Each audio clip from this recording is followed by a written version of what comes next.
Hi hello everyone. మనం ఈరోజు ఆరోగ్యశ్రీ అనే దాని గురించి నేను మీకు కొన్ని విషయాలు మీకు చెప్పబోతున్నాను. అవి ఎంతవరకు నిజాలు వాస్తవాలు అనేది మీరు తెలియజేయాలి. అలాగే ఈ వీడియోని స్క్రిప్ట్ చేయకుండా చూడండి ఫ్రెండ్స్. అలాగే ఈ వీడియోని స్కిప్ చేయకుండా చూడండి. మరి నేను గత కొన్ని రోజుల క్రితం కొంచెం బాగలేక హాస్పిటల్కి వెళ్ళాను. మరి హాస్పిటల్కి వెళ్తే గవర్నమెంట్ హాస్పిటల్కి అంటే మనకి middle class family, poor family అని రెండు ఉంటాయి. ధనవంతులు ఎలాగ ప్రైవేట్ హాస్పిటల్లో చూపించుకుంటారు. మనలాంటి మిడిల్ క్లాస్ ఫ్యామిలీస్ ముందుగా మనకు గుర్తొచ్చేది గవర్నమెంట్ హాస్పిటల్. ఆ గవర్నమెంట్ హాస్పిటల్కి వెళ్ళాము. ఫస్ట్ టైం మందులు ఇచ్చారు, బాగానే ఉంది, తగ్గిందని మళ్ళీ ఒక 10 days తర్వాత మళ్ళీ హాస్పిటల్కి వెళ్ళాము. అక్కడ మళ్ళీ రెండోసారి వెళితే కానీ కొన్ని ట్యాబ్లెట్స్ మాత్రమే ఇచ్చారు. అది మల్టీవిటమిన్ ట్యాబ్లెట్స్ అని ఏవే ఇచ్చారు. వాటికి మళ్ళీ రెండోసారి వెళ్తే వాటికి రికవరీ కాలేదు. అందుకని మనం ప్రైవేట్ హాస్పిటల్ని ఆశ్రయించాం. అక్కడ ఆరోగ్యశ్రీ కార్డు ఉందని మనకు తెలిసింది. అక్కడ ఆరోగ్యశ్రీ కార్డు ద్వారా మనం ఓపీ రాయించుకున్నాము. ఓపీ ఫ్రీగానే చూశాడు డాక్టర్. మరి చూసిన తర్వాత మనకి కొన్ని టెస్టులు అనేది మనకి అలాట్ చేశాడు. తలనొప్పిగా ఉందని ఒకటి ఎంఆర్ఐ, బ్రెయిన్ స్కానింగ్, తర్వాత కొన్ని బ్లడ్ టెస్టులను రాశారు.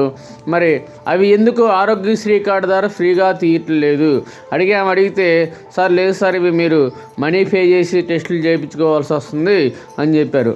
మరి ఆరోగ్యశ్రీ కార్డు ద్వారా గవర్నమెంట్ మనకి ఏం చదువుతుంది, ఏ గవర్నమెంట్ వచ్చినా 1000 అంటే 1000 రూపాయలు దాటితే అది ఆరోగ్యశ్రీ కిందకి వర్తింపజేస్తాయి అన్నాడు.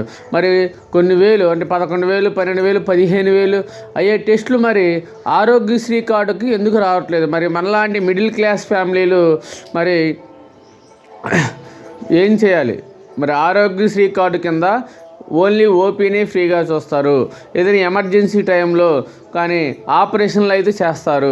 మరి ఈ టెస్టులు అనేవి ఎందుకు చేయట్లేదు? ఆ హాస్పిటల్లో మరి అడ్మిట్ కావాలంటే ముందు మనకి టెస్టులు చేయాలి.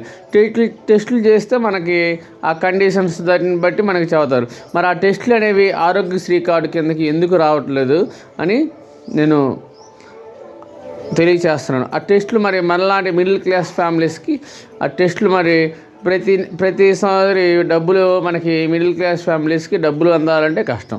ఎనీ టైం మనకి గుర్తొచ్చేది ఆరోగ్యశ్రీ కార్డు. మరి ఆరోగ్యశ్రీ కార్డు కింద ఆ టెస్టులు ఎందుకు చెయ్యరు? ఓపీని ఎందుకు ఫ్రీగా చూస్తారు? టెస్టులు ఎందుకు చేయట్లేదు ప్రైవేట్ ఆసుపత్రులు అనే దాని గురించి గవర్నమెంట్ చర్య తీసుకునేలా ఈ వీడియోని షేర్ చేయండి ఫ్రెండ్స్. ఈ వీడియోని లాస్ట్ దాకా స్కిప్ చేయకుండా చూడండి friends. Okay, thank you friends. Okay.